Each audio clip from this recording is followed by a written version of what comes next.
Assalamualaikum warahmatullahi wabarakatuh. Halo teman-teman semuanya, apa kabar? Ketemu lagi dengan saya Ahmad Fatahillah di channel NLP Spiritual Motivasi. Dan pada video ini saya akan membahas bagaimana cara memotivasi diri untuk menemukan sumber daya yang ada di dalam diri kita sendiri ataupun di dalam diri orang lain. Nah, kenapa hal ini saya bahas? Karena ada begitu banyak orang yang pesimis, kemudian prihatin tentang kehidupannya, ya, dan tidak menemukan motivasi untuk mencapai kehidupan yang jauh lebih baik. Nah, sebetulnya kalau kita talaah lebih dalam lagi, ya, di dalam diri setiap manusia itu sudah ada sumber daya, sudah ada motivasi, sudah ada bahan bakar yang ia butuhkan untuk mencapai kehidupan yang lebih baik. Atau dalam istilah NLP-nya itu sudah memiliki sumber daya yang ia butuhkan untuk mencapai kesuksesan. Nah, hal inilah yang menjadi permasalahan orang-orang di sekitar kita, mungkin diri kita sendiri yang tidak tahu bagaimana cara menggali motivasi di dalam diri kita sendiri atau menggali berbagai macam sumber daya yang kemudian kita ambil, kita gunakan untuk mengubah kehidupan yang ada saat ini ataupun untuk mencapai sesuatu yang kita cita-citakan, begitu. Nah, bagaimanakah tepatnya cara ini? Mari kita bahas setelah yang satu ini.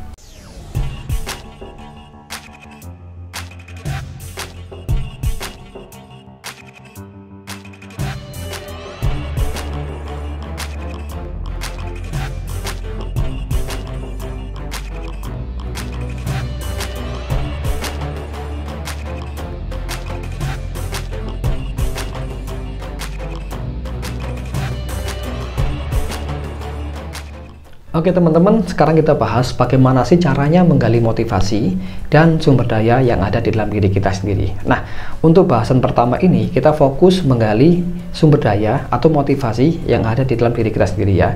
Nanti bahasan yang kedua kita akan fokus bagaimana caranya untuk menggali motivasi dan sumber daya yang ada pada diri orang lain, begitu. Nah, sebetulnya bahasan ini pun sudah pernah saya singgung, saya tulis di buku saya, yaitu Asyiknya Belajar NLP. Nanti kalau teman-teman kurang paham dari bahasan di video ini, boleh langsung order atau membaca buku tersebut ya.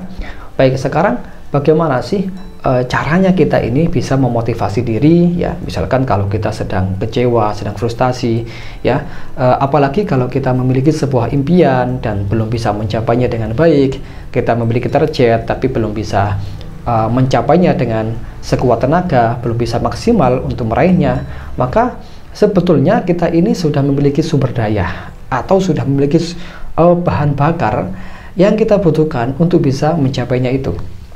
Nah, di dalam buku NLP yang pernah saya pelajari sebelumnya, dikatakan bahwasanya manusia itu memiliki paling tidak itu 3 sumber daya, yakni masa lalu, masa sekarang, dan sumber daya dari orang lain, begitu. Nah, sekarang kita bahas bagaimana cara menggali sumber daya di dalam diri kita yang berasal dari masa lalu. Nah, caranya cukup simpel dan mudah ya.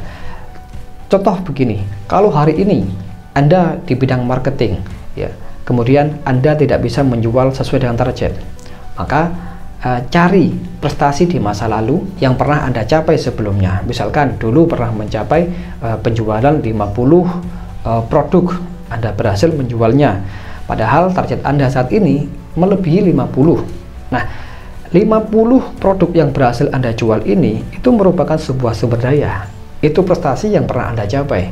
Nah, cara menggalinya bagaimana? Cukup simpel, yakni katakan pada diri sendiri, kalau dulu saya pernah berhasil untuk menjual 50 produk dengan sangat baik, maka tentunya hari ini saya pun bisa menjual lebih banyak lagi, karena siapa tahu saya sebenarnya bisa untuk mencapai penjualan yang jauh lebih banyak, tidak hanya 50 saja, begitu.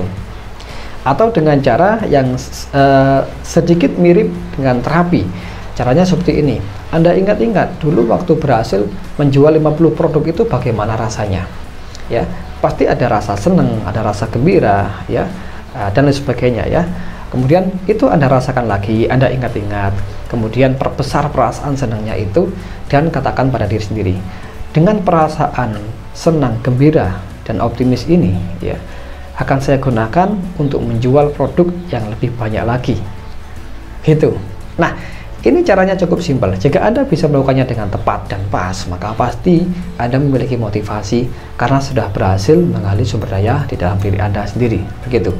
Nah, itu adalah cara untuk menggali motivasi dan sumber daya pada diri kita sendiri. Lantas bagaimana caranya untuk menggali motivasi dan sumber daya yang ada pada diri orang lain? Caranya sebetulnya hampir sama ya. Hanya saja kata-katanya itu ditujukan pada orang lain. Misalkan kalau Anda orang tua ya, melihat anak Anda mengerjakan tugas PR gitu, dia kesulitan, kemudian dia pesimis, maka ini bisa menggali sumber daya yang ada dalam diri anak itu. Contoh begini, ketika anak sedang kesulitan untuk mengerjakan PR ya, Anda tanya, "Nak, apakah dulu pernah kamu mencapai nilai yang baik?" gitu.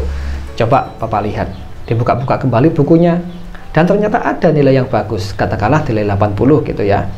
Kemudian Anda bilang, "Wah, ternyata kamu dulu pernah nilai bagus ya. Ini buktinya 80. Nah, ini kan suatu prestasi buat kamu, ya kan?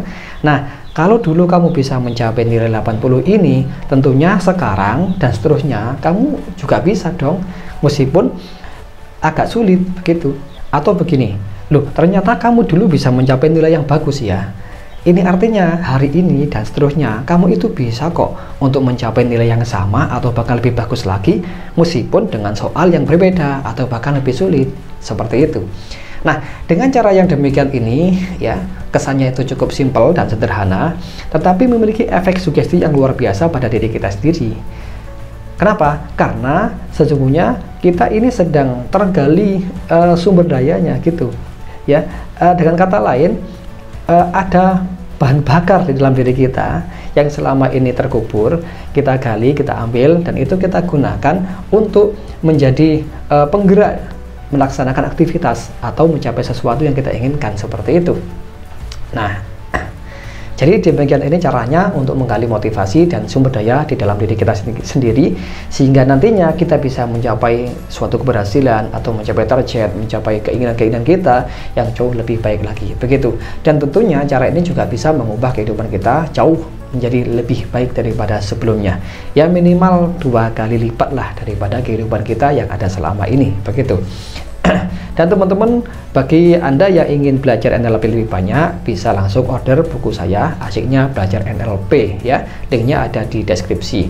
Dengan buku ini Anda bisa mendapatkan banyak manfaat, diantaranya adalah untuk menerapi diri sendiri, menggali sumber daya, memodeling keahlian orang lain, dan lain sebagainya. Oke, baik, itu saja saya sampaikan. Terima kasih. Wassalamualaikum warahmatullahi wabarakatuh.